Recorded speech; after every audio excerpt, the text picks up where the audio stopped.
በዘንድሮ ሰባተኛው ጠቅላላ ምርጫ የኢትዮጵያ ሕዝብ አሸናፊነቱን አረጋግጧል አለ ትብብር ለኢትዮጵያ አንድነት ፓርቲ። የትብብር ለኢትዮጵያ አንድነት ፓርቲ የምርጫ ጉዳዮች ኃላፊ ምርጫው ስንሻው ሕዝቡ ትልቅነቱን ፍላጎቱንና ሰላም ወዳድነቱን በምርጫ አረጋግጧል ብለዋል። አሸናፊው የኢትዮጵያ ሕዝብ ነው። መንግስት ይመጣል፣ መንግስት ይሄዳል። መንግስት ጎርፍ ነው፣ ይመጣል ይሄዳል። ዛሬ ኢትዮጵያ እድሎችም ፈተናዎችም ፊት ለፊቷ ተጋርጠውባታል። የዛሬው ማሸነፏ የዛሬን በሰላም ማሸነፏ የተደገሰላትን ጥፋት አሸንፋ በሰላም ተቻችለን እንሄዳለን፣ ተቻችለን መንግስት እናቆማለን፣ መንግስት ሆነን ሀገር እንጠብቃለን ብሎ ያለው ህዝብ ነው። ስለዚህ ህዝብ አሸንፏል። በህዝቡ በኩል እንደምታውቁት እንዳትመርጥ ተብሏል፣ ብትመርጥ ወዮልህ ተብሏል። ብዙ ፈተናዎችን አልፏል። ህዝቡ ምረጥ ስላልከው ብቻ አይመርጥም፣ አትምረጥም ስላልከው ከመምረጥ አላቆመም አያቆመምም።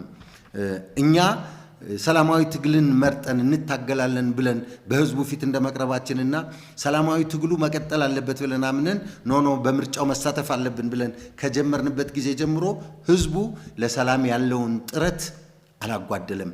እኛን በማገዙ በኩል አላጓደለብንም። ያቅሙን ሁሉ አድርጓል። የህዝቡን ትግስት፣ የህዝቡን ፍላጎት፣ የህዝቡን ትብብር፣ የህዝቡን ዕውቀትና ጉልበት ተጠቅመን ነውና በእውነት የኢትዮጵያ ህዝብ መከበር ያለበት መመስገን ያለበት ህዝብ ነው። ድካማችን ምን አልቀረም። ቢያንስ ሰላማዊ ሽግግር ኢትዮጵያ ውስጥ እንዲኖር ይህ ትብብር ያቅሙን ጥረት አድርጓል።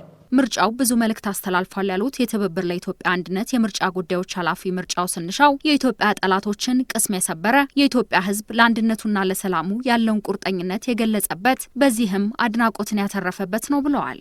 ለዚህ ምርጫ እኛ ብቻ አይደለም የተደሰት ነው። በእውነት በየሀገራቱ የምናየውን ትርምስ ሁሉም ዓለም በየዓላማቱ ያለውን ትርምስ ከምርጫ ጋር በተያያዘ የሚነሳውን ውጣ ውረድ ዓለም ያየው በመሆኑ በተለይ እንደ አፍሪካ ህብረት ያሉ እንደ አውሮፓ ህብረት ያሉ አሜሪካ፣ እንግሊዝ፣ ፈረንሳይን የመሳሰሉ እነ ጃፓንን የመሳሰሉ ለልፋታችን ዕውቅና ሰጥተዋል። ለድካማችን ዕውቅና ሰጥተዋል። በሰላም የምንታገል ኃይሎች መሆናችንን ለዓለም አሳይተናል። በዚህ በእውነት በትብብሩ ዙሪያ የቆሙትን ወንድሞቼን እህቶቼን በሙሉ አመሰግናለሁ። ህዝቡም ስላሸነፈ ነው ዛሬ ሰላማችን የተጠበቀው እንጂ ምርጫውም እኮ በተሳካ ሁኔታ እንዳይካሄድ ከውጭም ከውስጥም ከፍ ያለ ጫና ነበረ።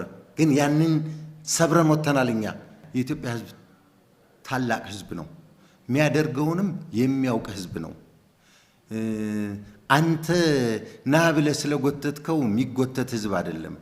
የሚጠቅመውን ያውቃል፣ የሚበልጥበትንም ያውቃል። ምርጫውን በድል ተወጥተናል። አለቀ። የምርጫው ጉዳይ ጠላቶቻችን እንዳሰቡልን አይደለም የሆነው። የኢትዮጵያ ህዝብ እንደፈለገው አድርጎ አልፎታል። ህዝቡ ፍላጎቱ ሰላም በመሆኑ ምክንያት ብቻ በሰላም ለማጠናቀቅ ሞክረናል። በሂደቱ የኢትዮጵያ ብሔራዊ ምርጫ ቦርድ፣ ሲቪክ ማህበራት፣ የጸጥታና በየደረጃው የሚገኙ የአስተዳደር አካላት ያሳዩት ቁርጠኝነት ታሪክ የማይረሳውና ከፍ ያለ ምስጋና የሚገባው ነው ብለዋል የትብብር ለኢትዮጵያ አንድነት የምርጫ ጉዳዮች ኃላፊ ምርጫው ስንሻው። እንደ ተቋም የምርጫ ቦርድ፣ የሲቪክ ማህበራት፣ የሰራዊቱ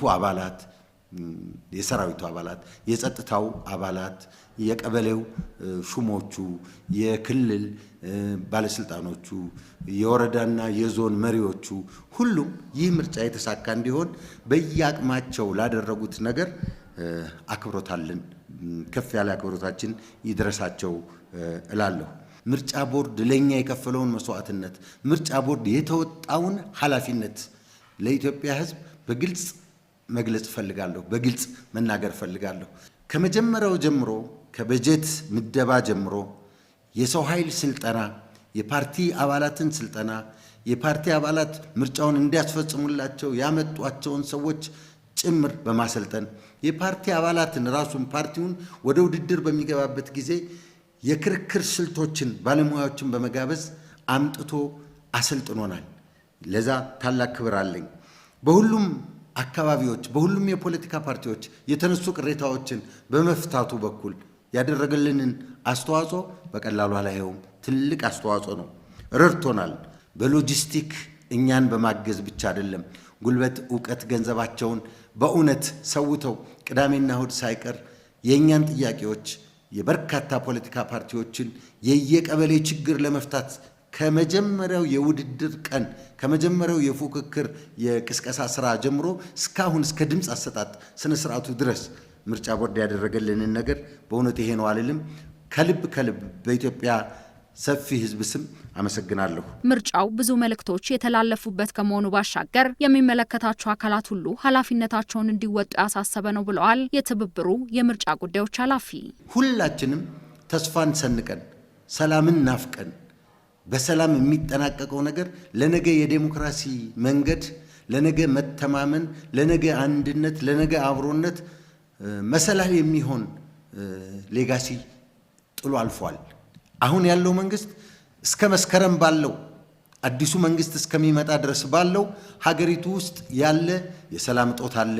ሀገሪቱ ውስጥ ያለ እስከዛሬ ያልተፈታ ችግር አለ። እስከዛሬ የታሰሩ ወንድሞቻችን አሉ፣ እህቶቻችን እስከዛሬ በእስር ቤት ውስጥ ያሉ አሉ። እነሱን እንዲፈታልን ትናንት ያነሳነውን ጥያቄ ዛሬም አንግበን እንሄዳለን። እነዚህ ወንድሞቻችን ኢትዮጵያውያን ናቸውና መንግስት በይቅርታም ቢሆን ፈቶ እነዚህ ወንድሞቻቸው እህቶቻችን ከቤተሰቦቻቸው ጋር እንዲውሉ መንግስትን አሁንም አበክረን እንጠይቃለን።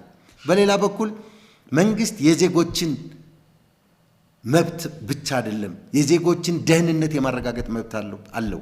ስለዚህ በዚህ በቀረችው ጊዜ በተለይ እስከ መስከረም ባለው ጊዜ ያለው መንግስት ኃላፊነትን ወስዶ ጸጥታን የማስከበር ኃላፊነትን ወስዶ የዜጎችን መብት የማረጋገጥ የዜጎችን ደህንነት የማረጋገጥ ኃላፊነቱን መውሰድ አለበት። በተለይ ከምርጫ ጋር በተያያዘ ጉዳይ አንድ ጥይት ሳይጮህ ለዚህ ከደረስን ቀሪውን ከተቃዋሚ የፖለቲካ ድርጅቶች ጋር ከታጠቁ ኃይሎች ጋር ከሲቪክ ማህበራት ጋር ከሚመለከታቸው ኃይሎች ጋር ቁጭ ብሎ በመነጋገር አሁንም ችግራችንን እንዲፈታ ያለብንን ሀገራዊ ችግር እንዲፈታ በጥብቅ አሳስባለሁ።